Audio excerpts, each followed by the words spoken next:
I'm going to show you what you need to do. This is how time works. This is the setup part of time. So I've got this.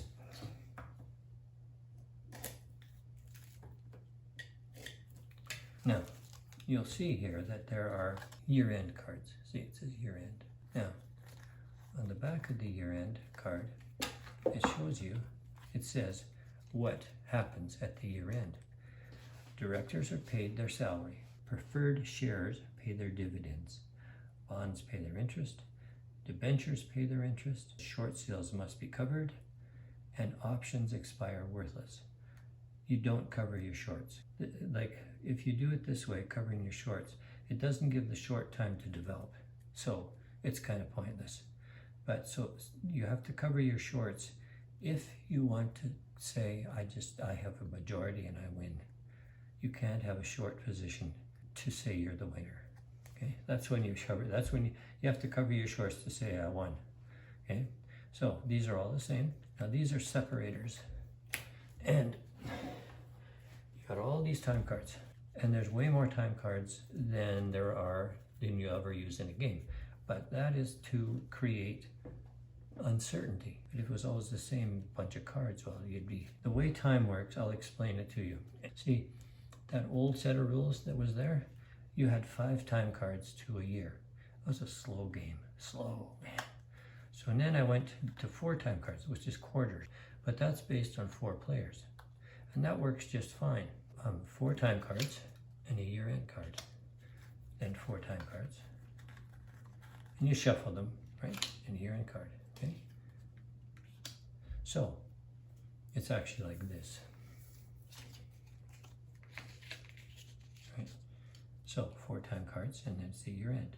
4 more time cards, it's the year end. And each time you just keep putting them on the bottom. This is if there's 4 players. Okay. This is if there's 3 players.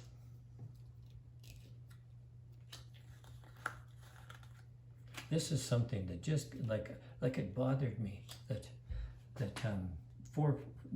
this is, if 2 players play this is a very slow game. This is faster if 2 players play it, but this is what happens if 2 players play it. Okay?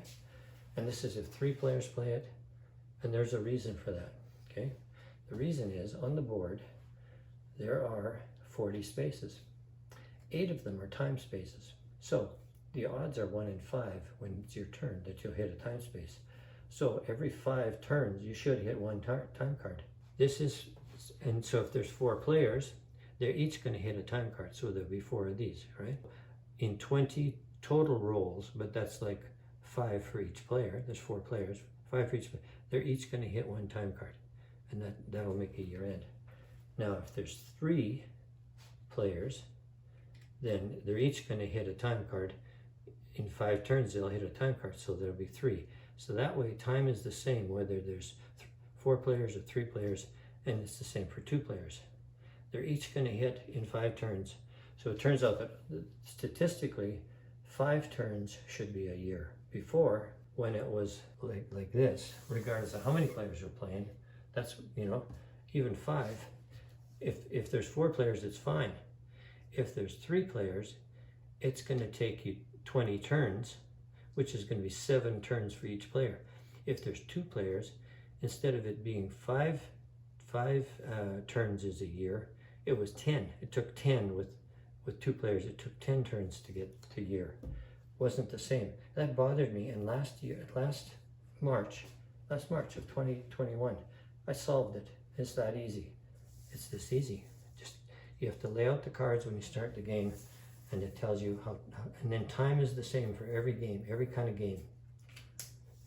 So, and that's why I said I should publish the rules electronically, because I always think of things, refinements that speed it up or make it more fun in ways. And that was that. So, that is why publishing electronic rules, like a web page, is the way to go. And I will try and get better at doing these videos. And the purpose of the videos is to get you playing.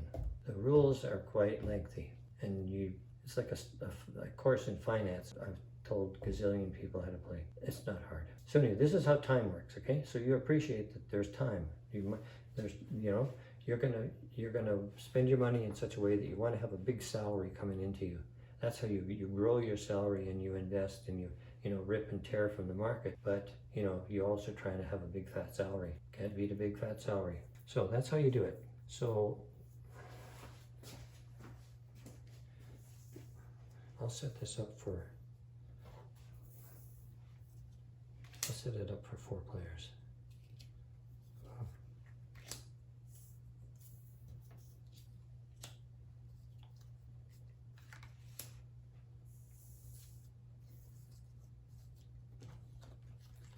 Oops.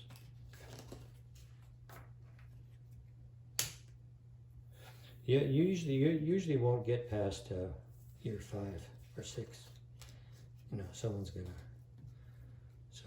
have you. There. Okay, so that's how you would do it if there was 4 players. This is what you'd put out on the board. 4 players, 4 time cards, year end. 4 time cards, year end. Okay. So now, when you take this apart, you're going to need a rubber band to put it back together when you go to put it in the box, because otherwise it's going to be a hell of a mess. And now these are the other cards, which are the rights offerings, the puts and the calls.